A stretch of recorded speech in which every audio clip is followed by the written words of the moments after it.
Now there's a couple of things that we need to do. The first one is sort out a charger, as I said in the previous video, a temporary charger and a full-time and a permanent solution for the charger. And I'll talk more about that in another video when I kind of come up with that idea. The second thing I need to work on is BMS unit. Now, because it's a grid tie inverter, we can't use a normal BMS, because what you can't do what you're not meant to do, and you technically can't do on a grid tie inverter, is disconnect the DC before disconnecting the AC.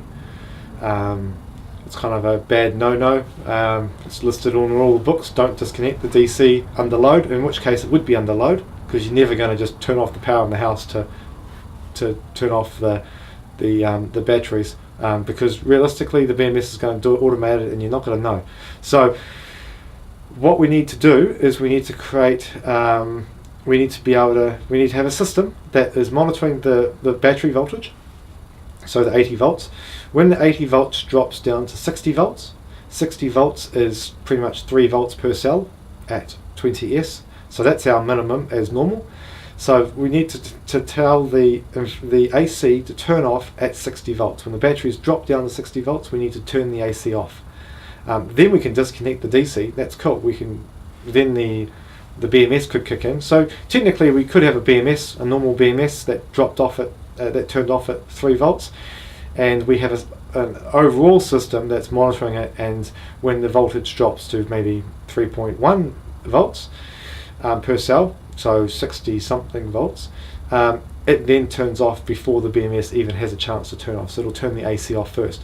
But to start with, what I will do is not worry about the BMS at this stage. What I need to kind of get this actually up and running as a kind of a bit more of a test overnight or something, would be to have that system in place where it's monitoring the voltage, currently 80 something volts down to 60 volts, and when it hits 60 volts to turn off the AC, which is the grid tie inverter side. So what I do have is I do have one of these solid state relay. This one here is a 40 amp solid state relay. It's probably some Chinese knockoff. It's not having to do 40 amps, luckily. It's only needing to do a maximum of 8, maybe 9, 10. 2000 watts is what? 2400. 2400 watts is what? 10 amps. So its maximum it needs to actually switch is 10 amps. So what I'll probably have to do is I'll create a circuit that's monitoring the 80 volts. When it gets down to 60 volts, to turn this off, and the grid tie inverter will run through this so that its AC gets turned off safely, and then we can disconnect the DC as a secondary. I do have, I just got DC SSR. I can't remember where I just put it actually, but I'll show you in another video, because what we will need to do later on is have one of these for the AC to disconnect the grid tie inverter, but we'll also need to turn on like the charger, so we might need another one of these. We'll also need to turn on the we might need to disconnect the inverter while we are charging. I'm not too sure what happens there around the isolation, so it'd be safer to, while the batteries are charging, that the DC gets cut to the grid tie inverter. So that's easy using a SSR, a DC SSR. So I do have one of those. I've also got this. This is a 63 amp fuse, dual pole fuse, DC, 400 volts and 63 amps. So I've got this for the long term to connect up for the charger, but I'll talk about that in a later video. So this is the bigger version of the other 3 that I've got just out of frame at the top there somewhere pointing up.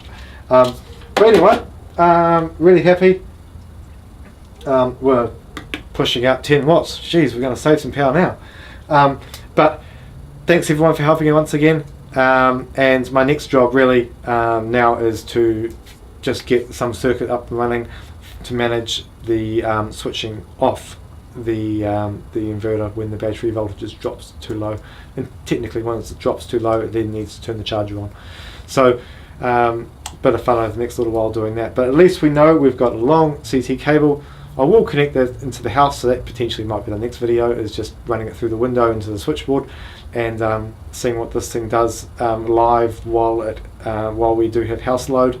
In principle, it's going to then work. It's working now, so it's going to work then, and we can kind of get this thing up and running. But to leave it overnight or to do an extended test without sitting here watching it, we really need to kind of automate the turning off the inverter when we get down to that low voltage level of 3 volts per cell or 60 volts. So anyway, thanks everyone for watching once again, and I'll see you guys next time. Thank you.